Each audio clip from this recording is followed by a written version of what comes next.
Good morning students. आज हम पत्र लेखन में औपचारिक पत्र के प्रारूप को समझेंगे।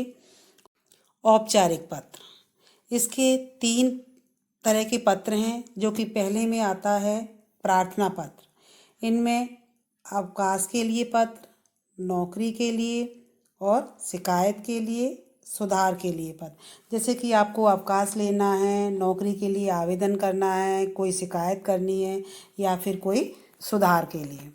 दूसरा है आपका व्यावसायिक पत्र, जिसमें कि व्यवसाय से संबंधित ये पत्र होते हैं। इनमें किसी वस्तु को मंगवाने या भेजने, किसी वस्तु के खराब होने की शिकायत आदि के लिए पत्र लिखे जाते हैं।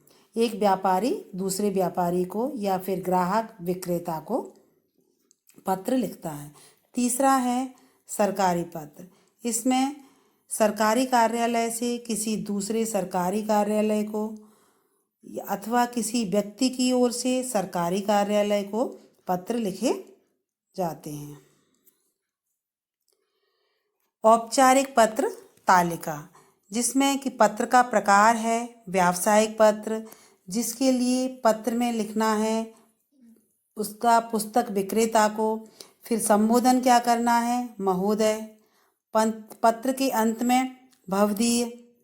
दूसरा जो आपका पत्र का प्रकार है कार्यालयी, जिसमें बैंक मैनेजर को, रेलवे अधीक्षक को और आकाशवाणी को, संपादक को पत्र, जिसमें आप मान्यवर या फिर संपादक, माननीय आप संबोधन करोगे।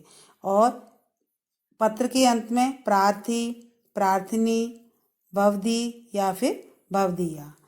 तीसरा जो पत्र का प्रकार है आपका आवेदन पत्र, जो कि किसके लिए लिखा जा रहा है, प्रधानाचार्य को। और संबोधन क्या करना है, पद का नाम के अनुसार प्रधानाचार्य जी, आपका आज्ञाकारी शिष्य या फिर आपकी आज्ञाकारी शिष्या।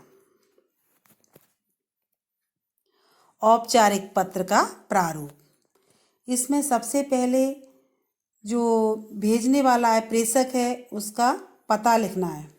एक लाइन छोड़ के हमें दिनांक, और फिर एक लाइन छोड़ के हमें प्राप्तकर्ता का पद व पता लिखना है।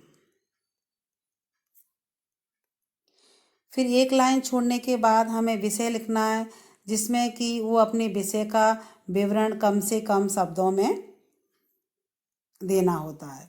फिर है 5वां संबोधन, जिसमें आप महोदय, मान्यवर, माननीय आदि संबोधन करेंगे।